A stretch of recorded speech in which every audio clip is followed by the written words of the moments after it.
Today Good we're up morning. to Daf Yutes. I am in Bava Basra, Kumlen, and Avlat Gemara. So we're basically going through the Mishnah now, where the Mishnah says that you have to be very careful with your neighbor's property and his walls and his pits that he's building. And we're going through a number of items that you cannot bring it straight to your boundary. You have to keep a certain distance, otherwise you're going to adversely affect their wall or whatever the case may be. So we're up to the Gemara of Yutes and Aleph, and we're going to go through each clause of the Mishnah. The next thing the Mishnah says is Loi nivreches hakofsin. That the Mishnah says that you should not place within 3 tvachim near a wall. Let's say somebody's a launderer and he has this basin of water or a little pond of water that he uses to soak clothes in for a day or two. You shouldn't have it too close to the wall because obviously the wetness is going to seep right through and is going to undermine the foundation of the wall. So how far do you have to be? 3 tvachim away. Says the Gemara. Amar Rab Nachman. Amar Rab Ravu. Said Rab Nachman. The name of Rab Ravu. Lo Yishanu. You know what we're talking about here? We're talking about it here. Ella min hamechamtzin. We're talking about we're in Daf Yutes and Aleph, 4 lines on the top. When we say that you have to distance 3 tvachim from the wall, we're talking about they used to place animal dung that had some kind of chemical properties to help remove the stains and the dirt from the clothing. Abel min hanadyan, but after it sat there for a day or two, they would then put into another pool, I guess, for cleanish water, where they would then sit there and scrub the garments that they're trying to clean. There is dal amas, because when you're scrubbing, water splashes everywhere. So you need a greater distance. For that particular pond, it has to be like 4 amas away from the wall. In fact, Tanya Mahach, we learned so in the Braisa, Nivreches hakayvsin dalad amas, that if it's the thing that you wash, the laundry, it says in one place, in one Braisa, it's 4 amas. In Amish, it says Yitvachim, in Amish, it says clearly Klimut Tvachim. So you must say that 2 different kinds of little ponds or little pools of water that the launderers used to use. Shema Menukit Rab Nachman must prove support of Nachman. The Amish is talking about the one that you let just sit there and soak for a couple of days, and that Braisa is talking about the one that you scrub the clothes. Bika, in fact, the same conclusion could come about, but in the format of a question. Others actually asked as a question between the statement of Raisa and the Mishnah. And our Mishnah said the has to be distant 3 tvachim. But time the Raisa 4 amas. Like Kash is not a question. It depends what we're talking about. If it's the one that sits there for a couple of days with the animal dung to cleanse it, then 3 tvachim is sufficient. But if it's the pool that you sit there and you scrub and rinse and everything else, then you need 4 amas because water splashes everywhere. Rab Chia, Bereid, Rab Avia, a third way of learning the same idea, but just a different approach. Masla Behedya, his version of the Bryce is actually clear. Elim ken hirchik misfast mechamtzen ulekaisa gemitvachim. He learned the Bryce as a clear unless it is distant from the chamtzen. So it specifies what kind of little pond are we talking about where the laundry is to use. We're talking about one that was used for the cleansing and just sitting there and soaking. Then it's 3 tvachim. Then the Mishnah says v'sod b'sid. So in the Mishnah we have a number of clauses. The first clause talks about a bird or that, and it says it has to be a certain distance. And then we talk about the gefes, the leftovers of the olives and things like that. That has to be a distance of 3 tvachim. And in both of them it says v'sod b'sid. You put plaster on the wall. So the question is, does it mean that it's an addition? In other words, you have to have distance and you have to put this coat of plaster on it, or you're giving you a choice. Either a distance or you're placing the coat of plaster, it makes sense. In fact, I told you that by a boy, there's an argument. What's the problem with a boy? Is a boy only a problem if you're going to build one, if you're going to use it for water, or even just generally a boy? And the fact that it's plaster seems to say we're talking about water, so the plaster preserves or prevents the water from seeping through. Others say the plaster supports the wall, so even if there's no water there, by placing plaster there, supports the wall. Anyway, the Gemara's question here is it v'sod b'sitran or dilma oisod b'sitran? Does it say you have to do both, the distance and the seed, in the first clause or not? So the Gemara, there's no question that the v'sod b'sitran, you have to do both. In the first clause, you have to do, in the case of the bird, we're going to be building a bird, you have to have a certain distance. It's talking about both. 3 tvachim from the wall is talking about that you have to do the 3 tvachim from the wall, plus you have to have this plaster, and I'll prove it to you. You can tell me that you have a choice: either distance 3 tvachim or put plaster on the wall of your, of your pit. So why are there two separate clauses? The second clause says or plaster. So the first clause, if the first clause also we'll talk about the gefes, the leftovers of the olives. If we're talking that you have to have a distance of 3 tvachim. If in both of them you have a choice of putting the plaster, then why have it as two separate clauses? Bunch them all together. Bunch them all together because the laws are exactly the same distance and the same, and you have to put plaster. So that's a raya that the first case you need to put plaster. You have to have two requirements: distance and plaster. And the second case, the case of the gefes, there you have a choice. Second one, there's no proof. Dilma, perhaps mishum deloidomi high hezeka high hezeka. Maybe the reason why two separate clauses is not because the laws are different; it's because the manner of the damage is different. Why? Reisha the hezeka de masuna. The first part of the Mishnah is talking about where there was water in it, so therefore the problem is the water, seeping through. And Sefer, in the second part of the Mishnah, is hezek havala, is a hezek of heat. The gefes mix heat over there in the ground. So it's two different hezekes. The fact that the Gemara says hezek de mesunta supports those Rishonim that learned that your pit is only a problem if you want to build a nix. The boundary is only a problem if you fill it with water. But if the pit to store things in, it's not a problem because it says de mesuna. And others have different ways of learning it to try to answer the other Rishonim. Tashma coming here, so let's prove one way or another. Rabbi says, if let's say you have rocks there that fall apart in your hand, then it says that if the rocks there near the boundary are they disintegrate in your hands, they're very soft like clay, so then you have to distance 3 tvachim v'sad besid. Then you have to do two things. You have to distance 3 tvachim and you have to put plaster. So doesn't that prove that you need to do two things? So it's like this. Time the Baba Yadayim. Why do we require both elements here? Because the rocks are so soft, they disintegrate. So you need an extra support. Seems from here, but in an ordinary situation, you don't need to do both. It's either or. Doesn't that prove that it's either or, even in the case of the burr? No proof.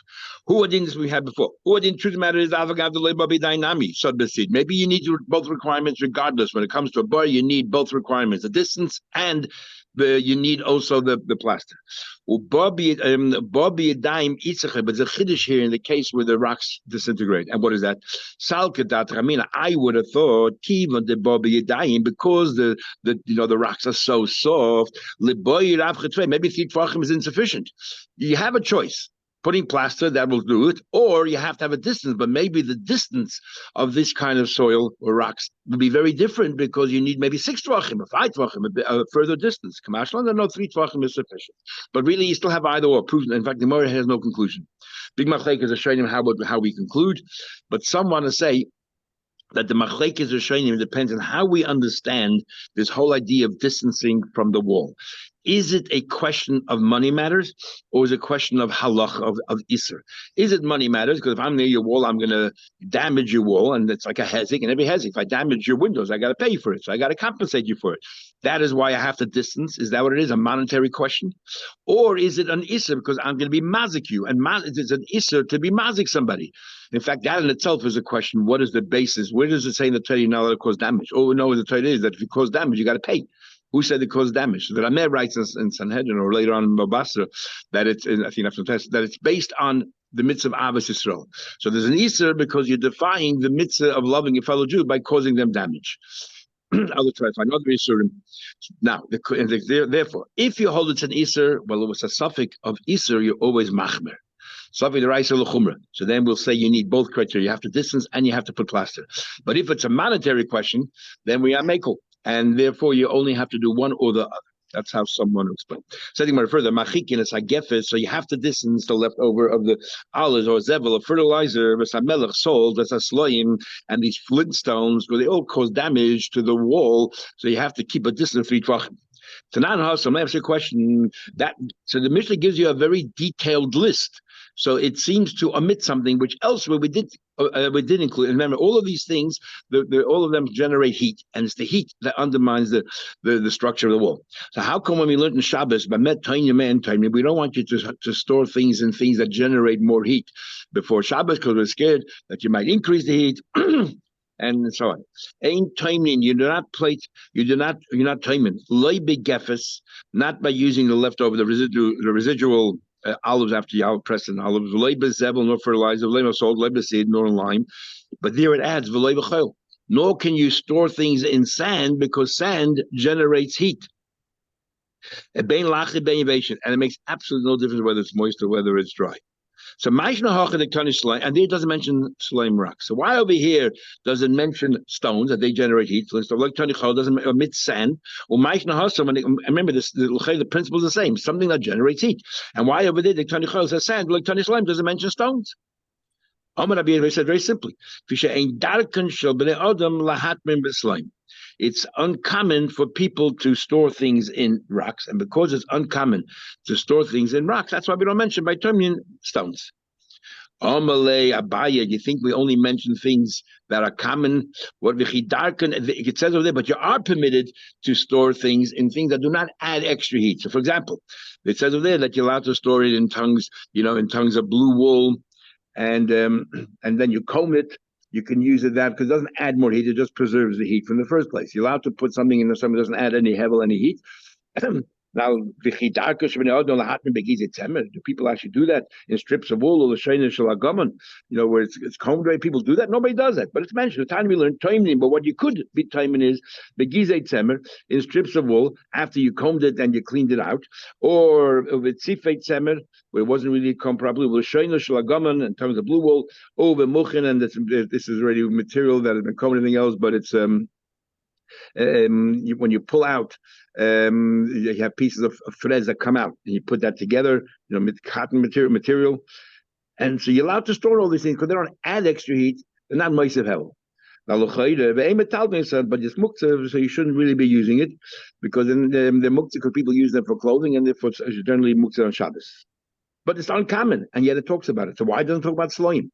Elmer Baya. Yagid Olav Reya. He used the pasuk where it says that your friend it reveals about you as well. You don't have to mention says Abai in every single place, every single item. Give a few examples. You give another place other examples, and then we know we can cross the purpose over here, and we'll say, well, the examples here will work over there, the examples there will work here because the principle is the same. Anything that generates heat. Tanach Slime, and we include sand, and Tanach there by time you mention sand, wood and slime, and stones are included automatically. Amalei Rabba says Rabba doesn't work that way. Yagid Olav Reya, if the way Yagid Reya is that in one place it exhausts all the details, and the other place it gives you only one example, and then we say, well, the principle is the same, so whatever is said over there belongs here as well. But over here you go through quite a few details, but you omit one, and then you go through quite a few details and you omit one. Obviously, in this area over here in Taimim, stones are not shaykh at all, and in the area there of by distant from a wall, sand is not shaykh. Says the Gemara, Lisninu, so Rabbi says to Abai, if the logic is that he says in one place and you can then draw a parallel somewhere else, then Lisninu Lakula B'chadab, learn everything in one place, and Belisa Chadab and Ibidecha, one of them in another place. Guadin Lidecha will figure out that both are both areas. Elamar says Rabbi. I'll tell you why. Why it doesn't say stones and he doesn't say sand. Also, many time it like Tony Slay, why doesn't it say stones? They should the mishtach like data. It's not that it's uncommon. You would never use it because it, according to Rashi, tastes a different shot, because it goes ahead and it scratches the stone, scratches the keli. So you'll never use it. So therefore, never use it. Why mention it at all? By Hatmana. By Shenkein, Hoch over here, you know why it doesn't understand? Sand has very interesting property. If it's hot, it will add more heat. But if it's cold, it will keep it cold. So therefore, in the case of Hatmana, sand is a problem. But by us, sand is not a problem because it's only if it's already hot, then it adds more heat. But if it's not already hot, sand does not add more heat, so it won't undermine the wall. Says the Gemara, but Rabbi Ishia, when in his brises, when he spoke about distancing from the wall, he does include sand in there.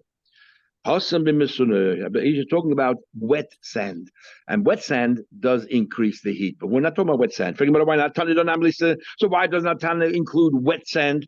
Look at Misuna, or at least say sand, and we'll interpret it as me talking about wet sand because regular sand does not add heat unless something hot in there. So Gemara says our mission doesn't have to mention anything about wet because Hatana Masamai already mentions about a creek of water. So Gemara said that's your reason. Water, the Mishnah has no problem in mentioning different examples of water. For example, it says Amasamayim, the streak of water that flows, and then it says this pool of water that the launderers use. So it mentions two kinds of water. So why can't I mention a third kind of water, wet sand? So no. Stam in the world mentioning water is not going to. There's a reason why he mentions both. You know why he needs it? The itona masa mayim. But just say masa mayim should to kivi. A masa mayim would be a problem because it's permanent there. So therefore we say you have to keep a distance. In this particular pool that launderers use today, you're a launderer. Tomorrow you might become a carpenter and you'll stop using it. There's no guarantee it'll be permanently here. It's only maybe temporary. The lake is not permanent. Maybe talking. Then you don't have to make any distance from the wall. That Mishnah would only told Mishnah, I would say the cover kind of sits in one place and the water seeps through into the ground, it gets absorbed and eventually reaches the wall. That's why you have to keep a distance. The water is continuously flowing, it doesn't really sit in one place, maybe never seeps sideways into the wall. For the Mishnah. So there's a reason why the Mishnah highlights both Amasa Maim and the Vreches HaKoivsin. But there would be no reason for the Mishnah to talk about wet sand, to add what? So therefore it doesn't mention sand on its own is not a problem, and wet sand is a problem, but we already know that moisture is a problem.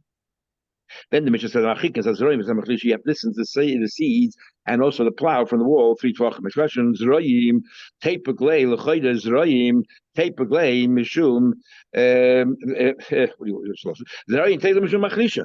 So Lechoida, what do you call it? Why do you have to say Zroim? Before you sow the land, you put seeds in there, you have to first plow. So once we know that you cannot plow, obviously you never put Zroim there either. You already have to have a certain distance. Says the Gemara. No, what about a case of my Polis Yad?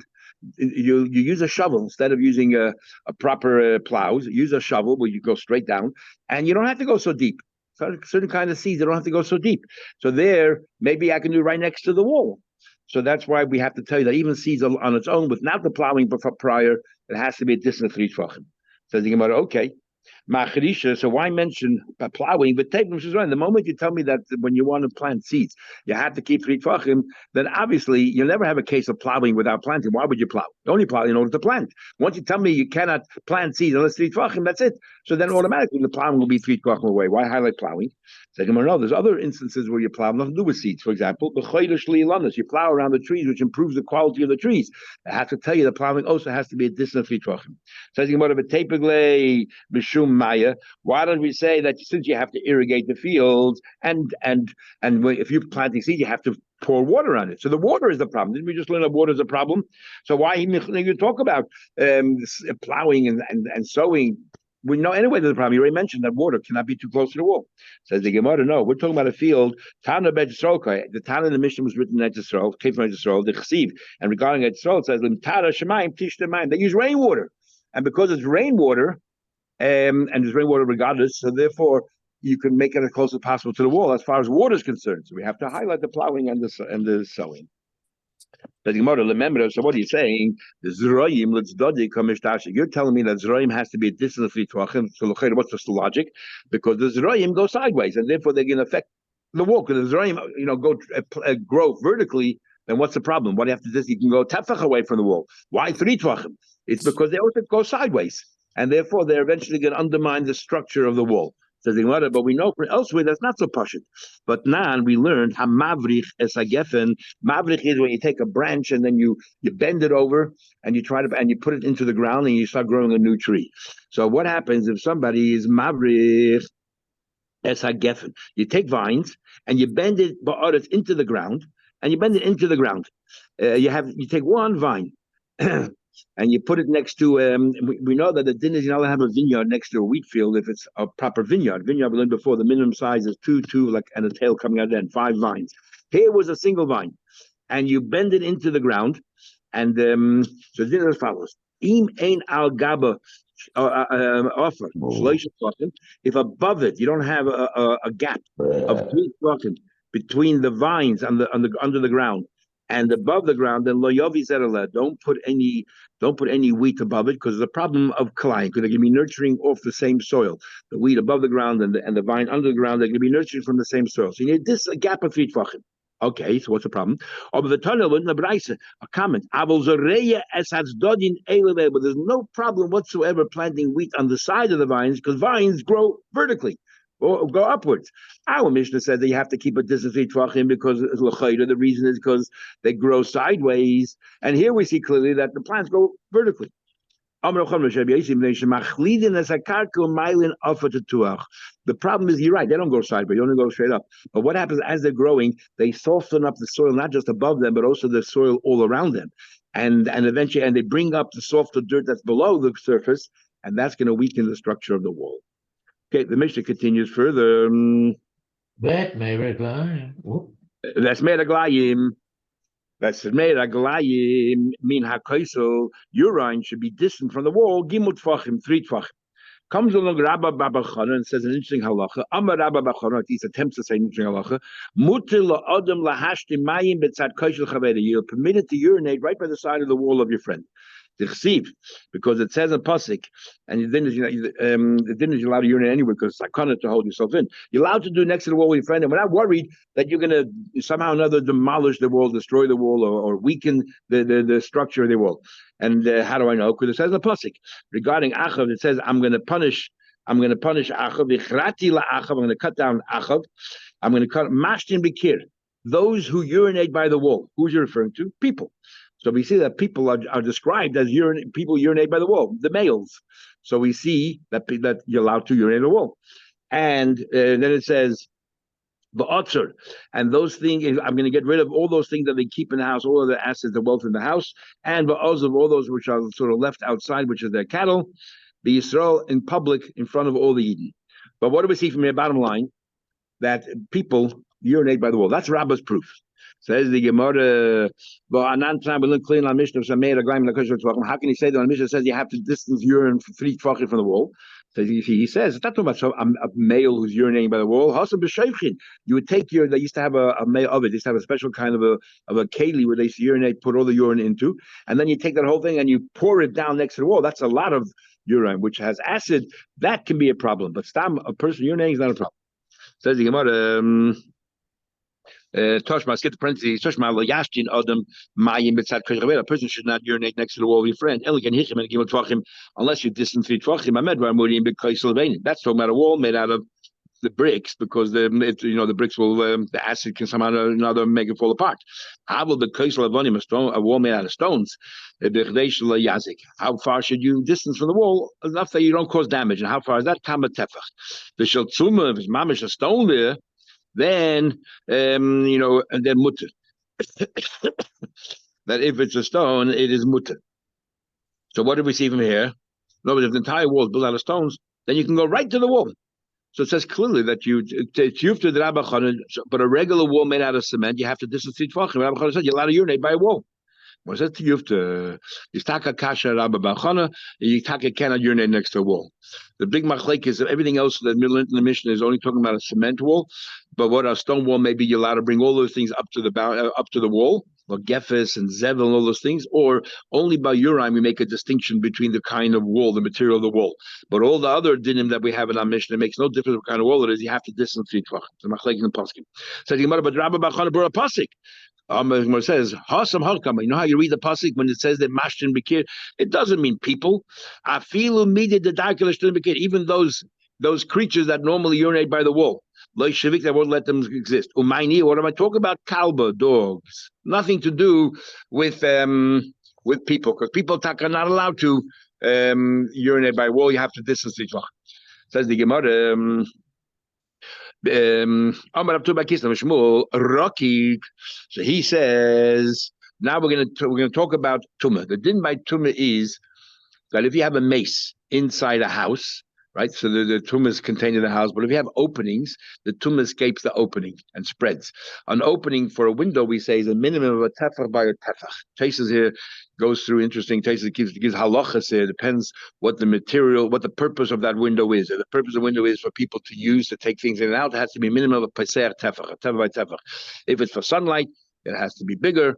And if it's natural, the hole came on its own, creatures ate it, or whether you made it, the difference is in the size. But anyway, we're talking about a normal case of tashmish person.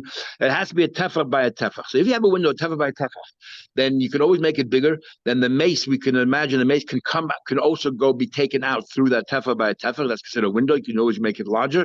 And if there's another house right there facing it, the tumah goes into the next house. So Shmuel, but what happens if you place something there and you minimize that opening to less than a tefach? If it's a permanent thing that you put there, then it's no longer tefach by tefach. The tumah does not escape. But if it's something temporary that you're going to take away very soon, then it does. Then it does not reduce the size. If you're going to take it away, it does not reduce the size. As well, if what you put there, even if you leave it there forever, is something that's mekabel tumah, it in its own right is mekabel tumah, then that is no longer considered chatzitz. It no longer intercepts the passage of the tumah because it itself becomes an extension of that tumah. So it comes like Shmuel and says, Rokik, a thin, like a matzah, a thin piece of bread, a cracker. It does not reduce the size of the chalain. Why? Because you're going to take it away. And because you're going to take it away, it doesn't reduce the size of the chalain. Doesn't matter that it's there. Says the Gemara, why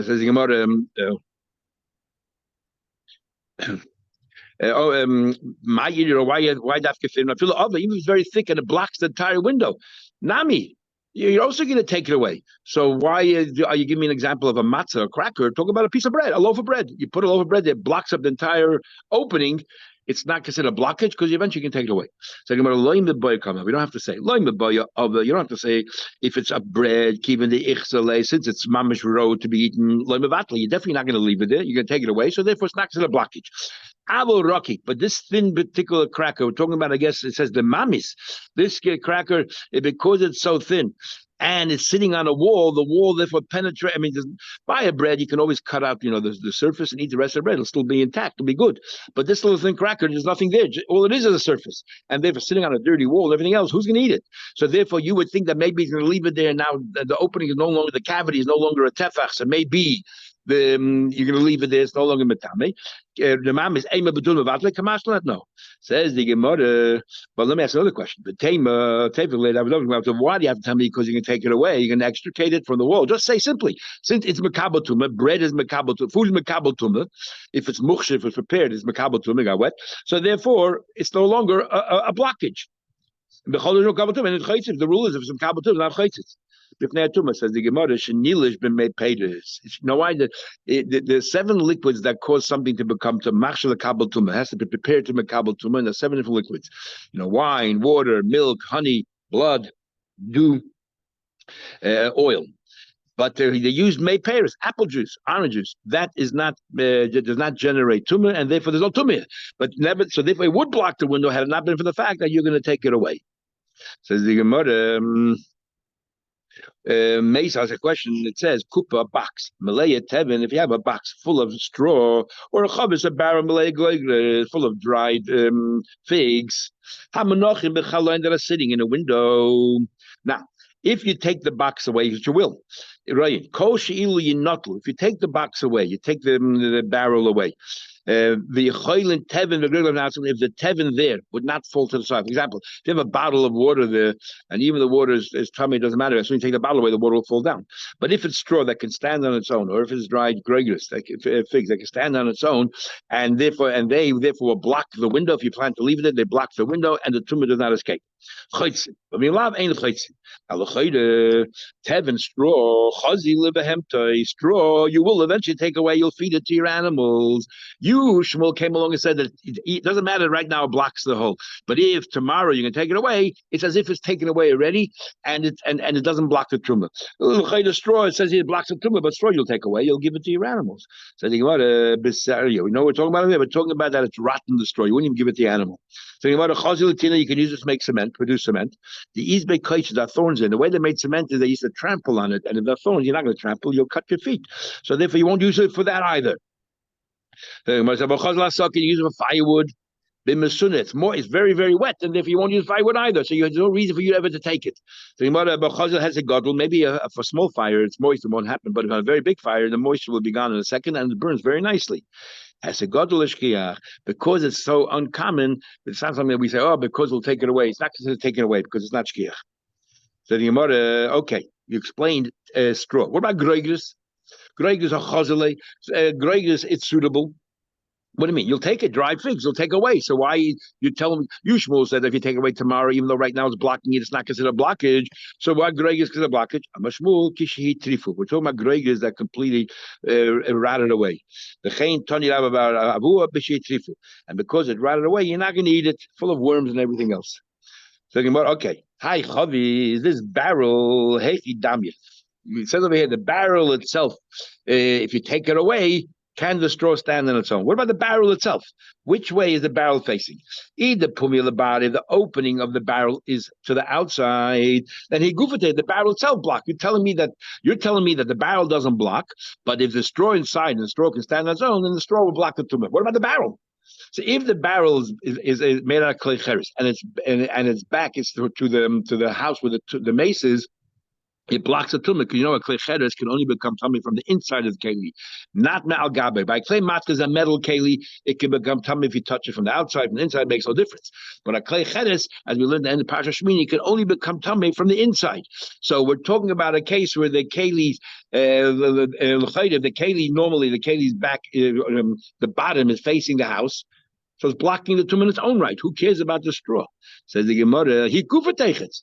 So I'm coming from the back. The puma one answer, no. It's talking about that's facing the inside of the keli is facing the house with the maces, so therefore it itself is mekabel tumah.